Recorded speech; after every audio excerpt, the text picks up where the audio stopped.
to the legislatively directed employer matching requirements or the state work study reimbursement rates. And we'll talk a little bit about the COVID issue in a couple of slides. One thing that we are continuing to do, and I think many of you received some information from WSAC regarding TANF and SNAP and how you might be able to reach out to your students to let them know that they may be eligible to apply for TANF and or SNAP benefits. And we're trying to improve our alignment between state work study and the federal assistance programs like TANF and the SNAP food benefits. So that is probably going to continue over the coming year. Next slide, please. Just to give you an idea, for the 1920 expenditures in state work study, and this data is taken from the unit record, as Gabi said, we're basically a year behind you all, but just under 12 million in gross earnings was expended. And we had nearly 4.3 million in employer match. Over 3,400 students earned an average of $3,374 in state work study. And the largest number of those students is probably not a surprise, is the public four-year students, where 34% of students earned work study funds, 24% in the private 4 years, and 42% in the public 2-year. 83% of the gross state work study earnings earned on campus. 17% of that 83% was off-campus earnings. So we continue to have off-campus, but the majority of earnings are on campus. 86% of the earnings are by undergraduate students and 13% by graduates. So COVID has been near and dear to all of us this year, and as was stated earlier by both Becky and Gabi, you all have done amazing work in this challenging year. And state work study, I think, is one of those programs where we had to get a little bit creative, and you all have helped us do that. But basically, in the 2021-22 emergency state work study program guidance, it's basically continuing from the 2021 year. For state work study employees who are unable to perform their regularly scheduled work hours or tasks as a result of the employer's COVID-19 suspension, or a significant alteration of normal business operations, we have two options. There's option one, which is normal state work study reimbursement, and if the employer continues to match. The hours eligible for the state work study reimbursement include, but aren't limited to, performing a typical task, remote work, including project-based assignments, or not working because of COVID-19 limitations. That hasn't changed. We're just continuing that as we go forward. For option two, we were able to allow institutions to reclassify the 21-22 state work study awards as general financial aid up to the maximum of a student's remaining state work study award. So they needed to have an award and they needed to demonstrate need. Students must be work ready. That work ready is in parentheses, and I have a definition. I mean, we'll talk about that in another slide, but they need to remain eligible throughout the period of their award. There is no employer matching requirement associated with funding or the award amount. We would like to attain equity across eligible students to the greatest degree possible, and we know how difficult this has been. Option two may be used alternatively or in addition to option one. So that's the flexibility that you are being given in this particular emergency. For operational details, the state work study emergency guidance authorizing the use of option one and or option two is applicable to the 2021-22 academic year. Option two emergency grants can be utilized for the remainder of the institution's 2021 academic year, assuming the student is eligible. meaning the student has demonstrated to be work ready for the current academic year, and they remain eligible in the current or upcoming 21-22 period of enrollment. We wanted to give a couple of, set up some questions and answers that might help you define what work ready means. So basically, eligible students will demonstrate an intention to be work ready in 2021 by, and you can come up with your own definitions, but students attending a virtual, these are just ideas we came up with. You may have other things that as an institution you define as work ready, but the three that we came up with here, students will be attending virtual human resource orientation managed by the employer, whether it's paid or unpaid. You could have documentation showing the student actively searched or inquired about available state work study positions, or they had prior state work study employment experience. This is the institution's definition of work ready. You just need to make sure you have that definition in case there's some question down the road, but it's entirely up to you. Now, a question that came up earlier, probably a couple of months ago, we were asked if institutions can reclassify federal work study awards to state work study awards. And the determination that we made is that as long as the student is work ready and they meet all the state work study eligibility requirements throughout the period of the award, then yes, if you want to convert the federal work study to state work study, you may do that. Now, some of you may have been on the state work study WSAC training, and we said initially that if they had earned under federal work study, they would not be able to do this. After that session, we had a couple of really good questions, and we took it back to our WSAC, or our financial aid team, and made the decision that yes, if they are eligible for state work study and they had a federal work study award, you may award them state work study. And this is basically a plea. The state work study earnings for the current 2021 year are significantly below the 2019-20 earnings even. We're about 12% below expenditures from the prior year. And so what we're asking is if you have any ideas on how state work study dollars could be used to support your students, we're asking that you contact me or Debbie in the state work study office. We know how difficult this year has been, and we really appreciate everything you've done because it has been so challenging, and it's an area where how do you get people to work if there are no jobs? So we are working to help you spend these funds. So anything you have, let us know.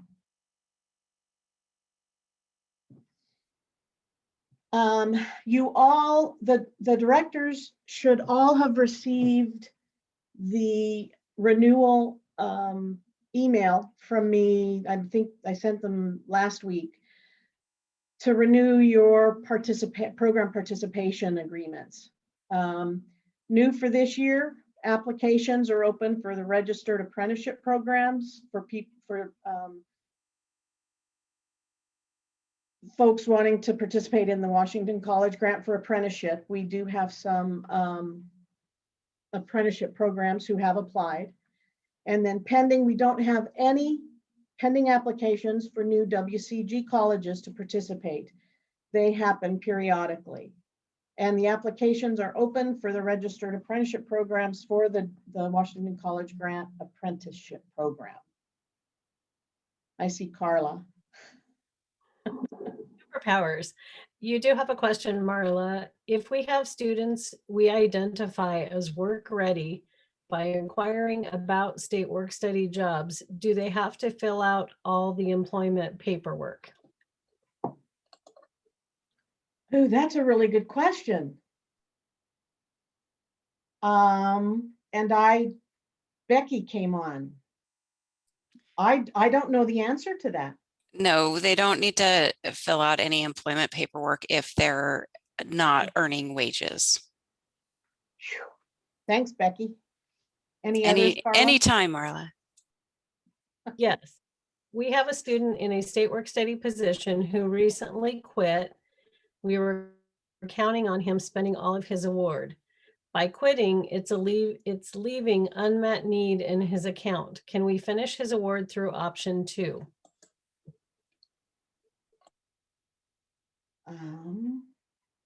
So he quit his job.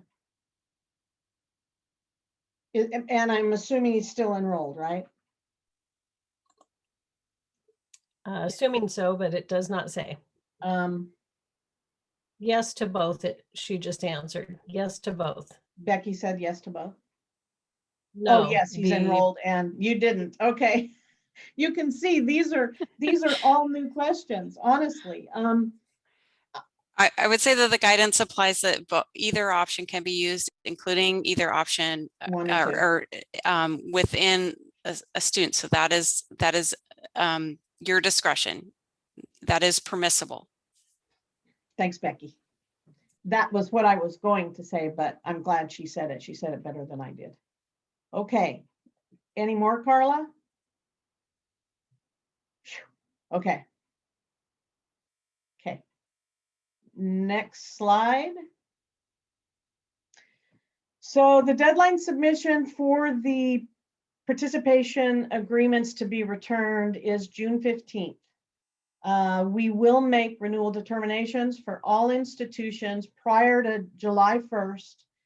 But institutions approved after this date will be retroactively back to July 1st of 21. And I also want to thank, I've received quite a number of the participation agreement certifications with additional information if you were required to send it. So I really want to thank you for returning those. Keep them coming. And I believe that's it for me.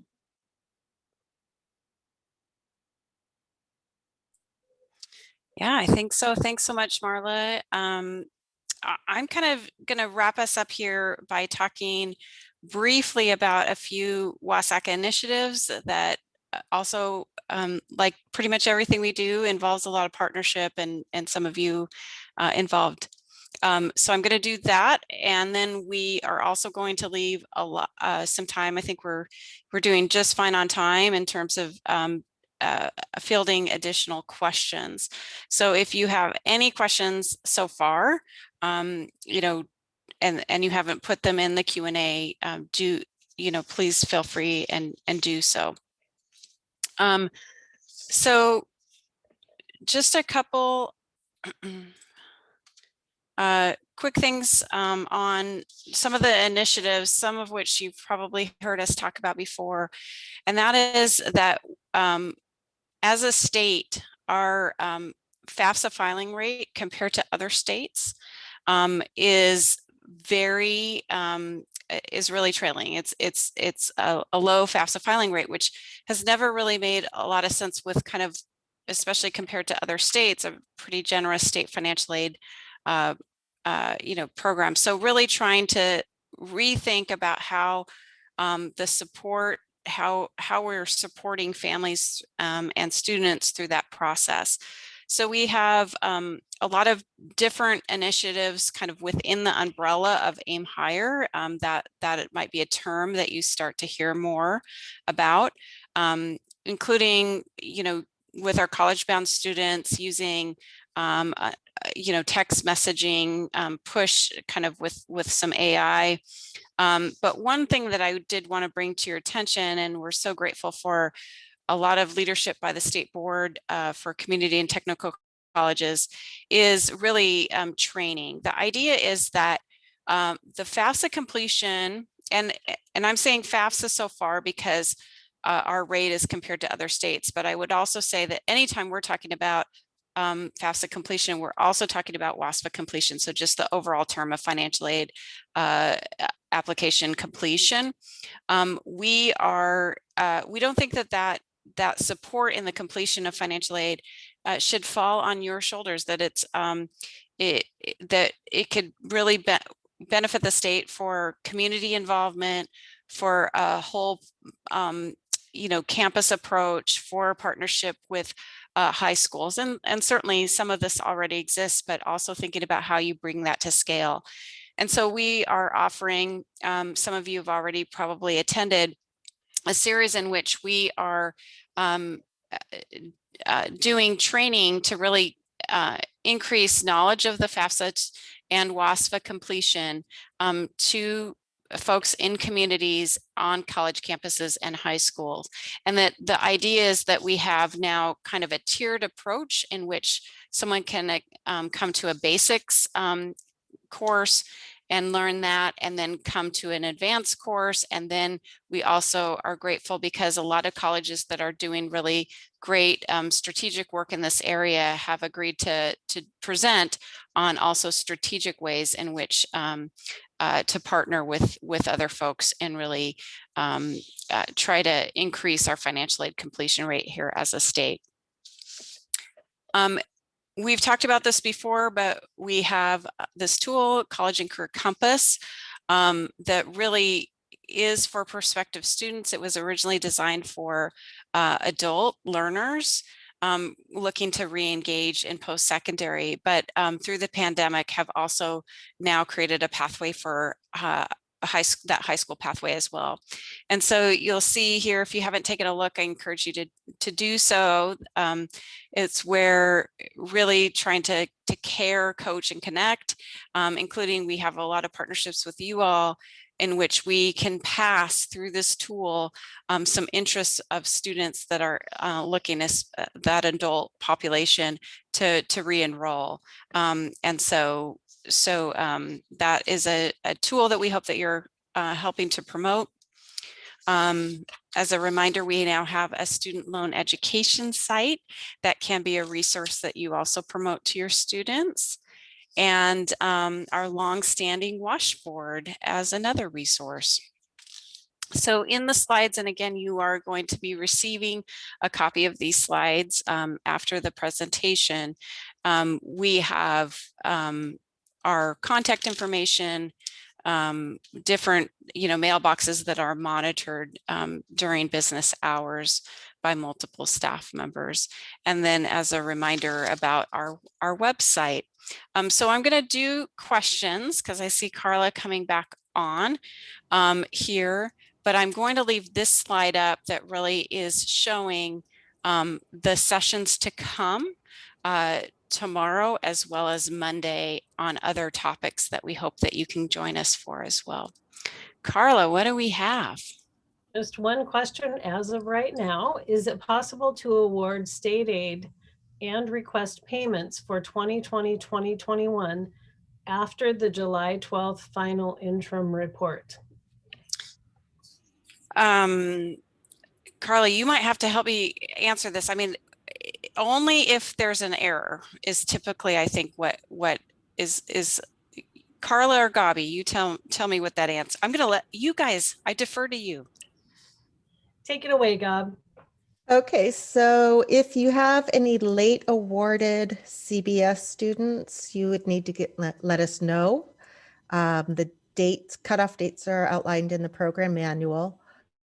Once you turn in the final reconciliation, we have the date set for July 12th based on our accounting office's deadlines as well. So for the majority of that, I would say that you can only do the summer 2 payments, but hopefully you have those done prior to the submission.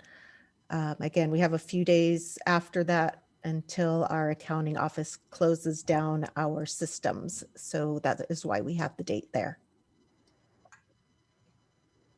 That is the only question still pending. So I'm going to just stop sharing the screen for a minute, and I want to revisit a question that I answered and add maybe some clarification because I went and looked at some of our guidance. So I want to revisit the question that was asked about now that the federal guidance on emergency funding has changed and undocumented students may be eligible. can a campus award the state funding, which is undocumented student relief grant on dollars. So at the time of the disbursement of the allocation that came through our office, the undocumented student relief grant, at that time that you release those funds, they cannot have or have been eligible for federal funding. So I'm just going to look to you, Carl. I know you've been involved in this, and just confirm that I've kind of stated it clearly here and in alignment with our guidance. Yes, that's in alignment. Thank you. We did get one more question. Can we still register for the corrections training on Monday? And the answer is yes, you can. And if you go to the reminder that was issued, I want to say Monday morning, there was an email sent out. You can go directly through that link to register and join the sessions from there. Yeah, great question. That's it. Are we caught Not up? seeing any other. We are caught up. Okay. Well, I really want to thank you for your work and your partnership and for being here and your commitment, through it all. And I really want to encourage you, just like in this session, if there are things that come up, know that we are here, and to reach out with your questions at any time through kind of the contact information that we've provided. So thanks so much for everyone's time and work. We look forward to hopefully seeing you at another session this week. Thanks. Thank you. Thanks, everybody.